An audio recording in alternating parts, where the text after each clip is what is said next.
अध्याय दुसरा. श्री समर्थ रामदास स्वामी. 300 वर्षापूर्वी दासबोध सारख्या सुगम ग्रंथाद्वारे महाराष्ट्रात धर्मज्ञान देणारे व स्वतः आजीवन ब्रह्मचारी राहून धनुर्धारी रघुवीर व वीर हनुमान यांची गावोगावी प्रस्थापना करीत सूर्यनमस्कारादीद्वारे तरुणांमध्ये धर्म, प्रेम व कार्यशक्ती जागृत करणारे आचार्य या अध्यायाच्या विषयीचे जणू आदर्शच. गुरुजींनी ऐसे द्यावे धडे, आपुला आदर्श ठेवोनी पुढे. विद्यार्थी तयार होता चहूकडे, राष्ट्र होईल तेजस्वी. आज श्री हनुमान जयंती. योगायोगाने याच दिवशी या अध्यायाला सुरुवात होत आहे. वीर हनुमान धनुर्धारी रामाला सहाय्यभूत ठरला. त्याच्या शक्तीचे दाखले आजही तरुणांना दिले जातात. श्री हनुमंताप्रमाणे गावोगावी बलवान आणि शक्तिशाली तरुण निर्माण व्हावेत यासाठी श्री समर्थ रामदास स्वामींनी गावोगावी तालमीतून सूर्यनमस्कार व इतर व्यायाम प्रकाराचे शिक्षण लोकांना देऊन बलवान बनवण्याचा उपक्रम हाती घेतला होता. गावोगावी हनुमंताची मंदिरे उभारली यासाठी की केवळ बलदंड बाहू असून उपयोग नाही, त्याचबरोबर आपली मानसिक बौद्धिक संपदाही वाढवली पाहिजे यासाठी त्यांनी दासबोधाद्वारे सर्वांना मार्गदर्शन केले. आजच्या काळात तरुण पिढीला पुन्हा याची आवश्यकता आहे, अन्यथा आपल्या शरीरातील प्राणवायूचे प्रमाण कमी होऊन मनातील भीतीद्वारेच कितीतरी तरुण रुग्णालयातील खाटा अडवून बसले आहेत. आज कोरोनाच्या स्थितीत ज्यांना कोरोना झाला आहे ते लोक इतरांसमोर ते लपवून ठेवतात आणि त्याचा त्रास संपूर्ण समाजाला, गावाला होतो आणि पर्यायाने आपला देश त्यामुळे कोरोनाच्या रुग्णांच्या बाबतीत जगात सर्वात पुढे यायला लागलेला आहे. ज्या देशाने मागील वर्षी कोरोनावर यशस्वीरित्या मात केली त्या देशातील नागरिक एकमेकांना मदत करून त्याविषयीच्या ज्ञान मिळवून त्यानुसार आवश्यक ती खबरदारी घेऊन आपल्याबरोबरच इतरांचेही आरोग्य चांगले राखतील आणि या संकटातून बाहेर पडतील. त्यांच्याबरोबर त्यांचे कुटुंब, त्यांचे गाव, राज्य आणि हे राष्ट्र या आणीबाणीच्या, या महामारीच्या संकटातून बाहेर पडेल. त्यासाठी श्री रामचंद्र आणि श्री हनुमंत बलभीम यांच्याकडून आपण सर्वांनी प्रेरणा घेऊया. धर्म अध्ययन. श्री गुरुदेवाय नमः. देवे निर्माण केली क्षिती, प्रजा वाढवी प्रजापती. मानव समाज रहाया सुस्थिती, धर्म सकळा निवेदिला. धर्म बोलावया शब्द एक, परी त्याचा विस्तार अलौकिक. लौकिक आणि पारमार्थिक मिळवून या. अनेक प्राणी जेथे राहतील त्या सर्वांची राहावी सुस्थिती. समान समाधानाची गती त्यास धर्म म्हणावे. आत्मरूपाची धारणा सर्वांठाही समभावना.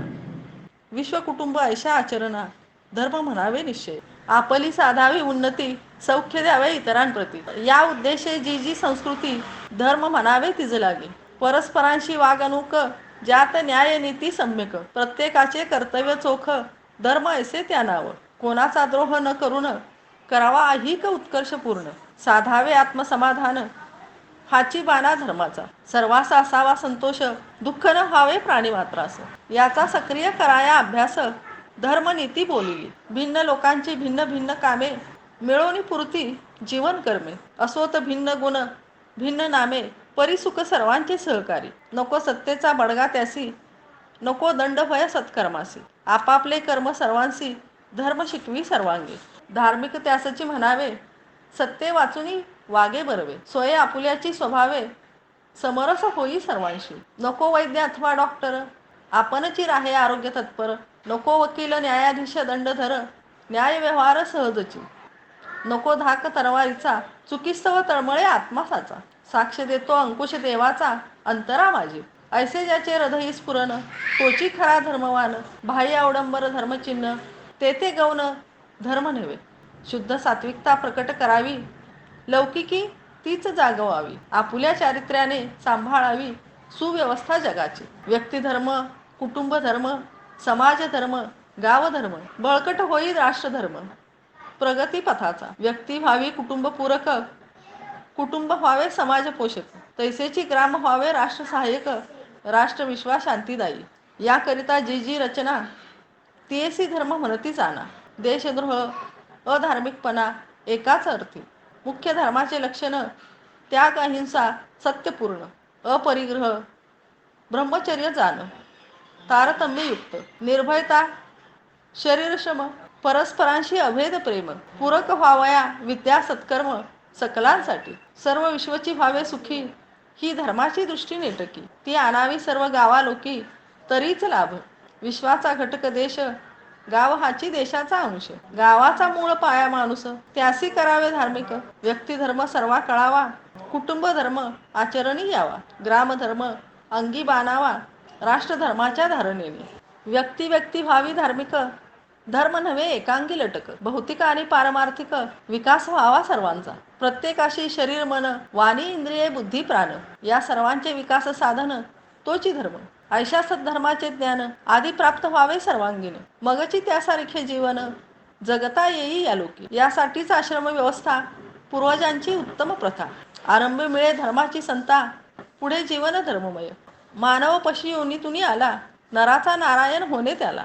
यासाठी संस्कार देऊनी सावरला क्रमाक्रमाने. मानवाकडून जे जे घडते, ते बरे वाईट दोन्ही होते. त्यातून निवडावे लागते पाप पुण्य, त्याचे सुधारून आचरण द्यावे लागते नवे वळण. ज्याने आपुले करील उद्धरण, इतरा सहाय्यक होऊ नये. यासाठी धर्मे नेमिले संस्कार, आश्रम गोविले जीवनी चार. आयुष्य कल्पुनी 100 वर्ष, विभागिले ते उन्नती स्तव. मानव जीवनी करिता पदार्पण, ब्रह्मचारी आश्रम लागे जाण. जो सर्व आश्रमांचे मूलस्थान, पाया म्हणावा जीवनाचा. ज्याचा ब्रह्मचारी आश्रम साधला, त्याचा पुढील काळ सुखी गेला. मग प्रत्येक आश्रम त्याला उत्कर्षदायी होत असे. या ब्रह्मचार्य आश्रमाचे साधन चाले गर्भधारणेपासून. पोटातची असता जीव पडवून जतन करावा संस्कारे. संस्कार दुष्परिणाम करी, न पडावे आतील गर्भावरी. म्हणून माता पित्यांनी सदाचारी राहावे सद्भावे. न करावे अश्लील भाषण, न भगावे दृश्यहीन, न राहावे व्यसनादी, दुर्गणी अन्न न खावे. धर्म अध्ययन या अध्यायामध्ये धर्म या शब्दाचा विस्तार, त्याचे अलौकिकत्व महाराजांनी वर्णन केले आहे. जेथे ज्या समाजामध्ये सर्व प्राणी मनुष्य मात्र राहतात, तो समाज सुस्थितीत राहून सर्वांना समाधान मिळावे, यासाठी जी रचना केलेली असते. सर्वांठिकाणी असलेला आत्माराम हा एकच आहे. हे विश्व एक कुटुंब आहे आणि या सर्वांची उन्नती व्हावी, परमात्मा समाधानी व्हावा, यासाठी सर्वांनी परस्परांशी न्यायनीतीने वागावे. आपले कर्तव्य प्रामाणिकपणे पूर्ण करावे. कोणालाही त्रास देऊ नये. राष्ट्राचा द्रोह न करता आपलाही उत्कर्ष करावा, यासाठी आवश्यक तत्वे धर्मामध्ये दिलेली आहेत. वेगवेगळ्या लोकांच्या वेगवेगळ्या कामामुळे त्यांना वेगवेगळे नामाभिधान मिळाले, तरी सर्वजण एकमेकांचे सहकारी आहेत. एकमेकाच्या सहाय्याने काम केल्यास गावचा कारभार उत्तम रीतीने चालतो. गावच्या ग्रामप्रमुखाने सत्तेचा अहंकार बाळगू नये. आपापली कामे सर्वांनी योग्य त्या वेळेत पूर्ण करावीत. सात्विकतेने जीवन कंठावे. डॉक्टर आणि वैद्य याहीपेक्षा आपण स्वतःच आपल्या आरोग्याची काळजी घेतल्यास धावाधाव करावी लागत नाही. आज आपण समाजामध्ये वावरताना कोरोनाबाबतचे नियम पाळत नाही आणि रुग्णांची संख्या वाढल्यानंतर दवाखान्यातही जागा मिळत नाही, अशी स्थिती झालेली आहे. त्याहीपेक्षा आपण स्वतःच सांगितलेल्या नियमानुसार स्वच्छता, परस्परापासूनचे अंतर राखणे, प्राणायामासारखे व्यायाम करणे, स्वतःच्या शरीराची आरोग्याची स्वच्छता ठेवणे, आपले घरासभोवतालचा परिसर स्वच्छ राखणे आणि आजारी असल्यास समाजात न मिसळणे, हे साधे साधे नियम पाळल्यास या ठिकाणी आपल्याला दवाखान्यात जाण्याची, भरती होण्याची आवश्यकता पडणार नाही. तसेच प्रत्येकाने न्यायाने, नीतीने वागल्यास या ठिकाणी न्यायदंडाधिकाऱ्याकडे जाण्याची वेळच येणार नाही. सध्याच्या परिस्थितीत सर्वोच्च न्यायालयाला कोरोनाची गंभीर स्थिती लक्षात घेऊन कडक शब्दात आदेश द्यावे लागले. त्याहीपेक्षा सर्वच पक्षांनी कोरोनाची स्थिती लक्षात घेऊन त्याबद्दलचे नियम पाळले असते. धार्मिक कुंभमेळे, जत्रा, यात्रा, गावोगावच्या निवडणुका, लग्न समारंभ यामध्ये लोकांना गोळा न करता मोजक्या महत्त्वाच्या लोकांसमवेत संवाद साधला असता तर ही परिस्थिती उद्भवली नसती. हे त्यावेळी राष्ट्रसंत तुकडोजी महाराजांनी सांगून ठेवले आहे. केवळ अवडंबर करण्यासाठी धर्म नाही, ज्याच्या हृदयामध्ये इतरांबद्दलचे प्रेम, दया निर्माण होते तोच खरा धार्मिक.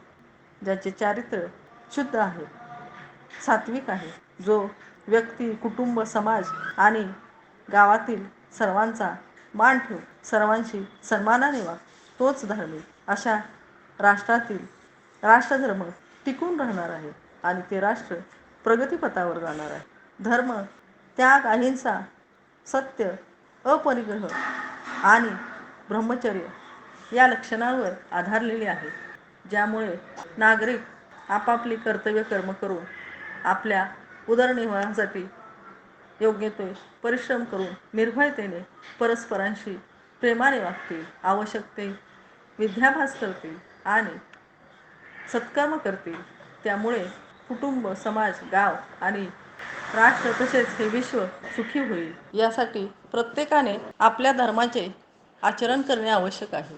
आपण जे कर्म अंगीकारले आहे किंवा आपल्या वाट्याला जे कर्म आलेले आहे ते कर्म निष्ठेने, मनापासून स्वतःला आणि सर्वांना उपयुक्त होईल अशा प्रकारे करणे यालाच धार्मिकता म्हणतात.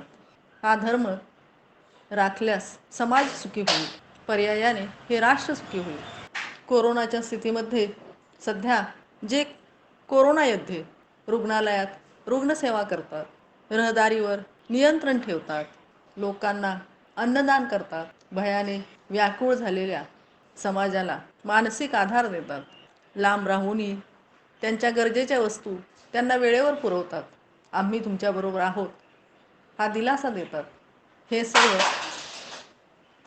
देवाचेच अवतार असून निष्ठेने पालन करणारे समाजातील आदर्श आहेत. सद्धर्माच्या ज्ञानामुळे प्रत्येक व्यक्तीचे शरीर, मन, वाणी, इंद्रिय, बुद्धी आणि प्राण एकूणच त्या प्रत्येक व्यक्तीचा सर्वांगाने विकास होतो.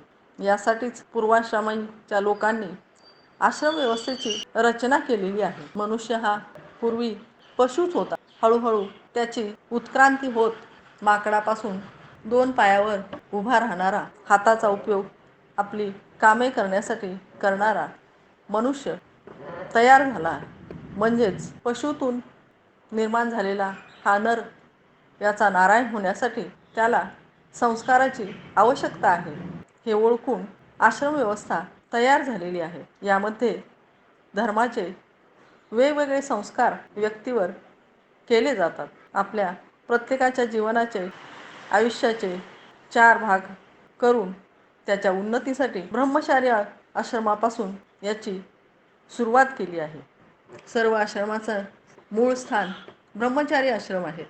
त्याची सुरुवात गर्भधारणेपासून होते. आजही गर्भसंस्काराचे महत्त्व सर्वांना माहीत आहे. त्यामुळे प्रत्येक माता गर्भधारणेपासून उदरातील जीवावर संस्कार करत असते. यासाठी मातापितांनी स्वतःचे आचरण शुद्ध ठेवावे, मनातील विचार शुद्ध, सात्विक असावे, आहार साधा, सकस, अन्नपूर्णेने तयार केलेला सात्विक असावा, मातेने उत्तम गुणांचे चिंतन करावे. अशा प्रकारे गर्भावर चांगले संस्कार होण्यासाठी आपले राहणे, फिरणे, पाहणे, खाणे, पिणे, वाचन, चिंतन यामध्ये कोठेही थोडाही अश्लील भाव नसावा. सद्विचार, सन्मार्ग, आपल्या सभोवती असलेला आनंदी, व सुखी समाज, परस्परांना सहाय्य होणारा समाज, सर्व मिळून आनंदाने राहणारा समाज, यामुळे गर्भावर चांगले संस्कार होतात.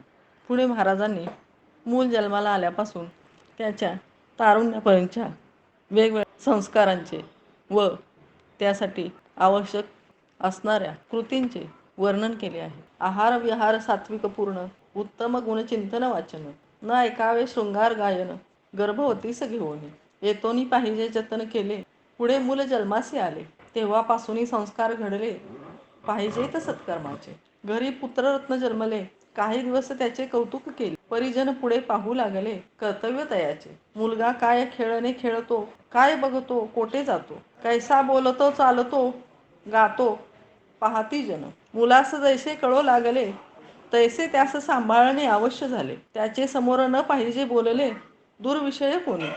त्यावरी उत्तम संस्कार घडावे, म्हणूनच व्रत बंधाधी बरवे. शिकवावे पाठ करोनी घ्यावे उत्तम विषय, मग जो तो त्यासी म्हणे, काय रे केले की नाही वाचने. कैसा फिरतोसी राणे वने, वेड्या पिशासारखा. तुझ नाही का दिले संस्कार, घडावया सद्गुणी व्यवहार. काय करीती पालक चतुर, लक्ष नाही तुझ्यावरी. कैसा फिरतोसी राणे वने, वेड्या पिशासारखा. तुझ नाही का दिले संस्कार, घडावया सद्गुणी व्यवहार. काय करीती पालक चतुर, लक्ष नाही तुझ्यावरी. सांगितली नाही का स्नान संध्या, स्मरावयासी जगदवंद्या. नमस्कारिले नाहीस का प्रतिपाद्या, सकाळी सायंकाळी जाऊनी. मग का फिरतोस रानावना, कैसा होशील शहाणा. उपदेश देती ऐसा सद्गुणा, वाढवाया जनथोर. घडावया उत्तम संस्कार, मायबाप शिकविती सदाचार. व्हावया उत्तम गुणी चतुर, मोठेपणी.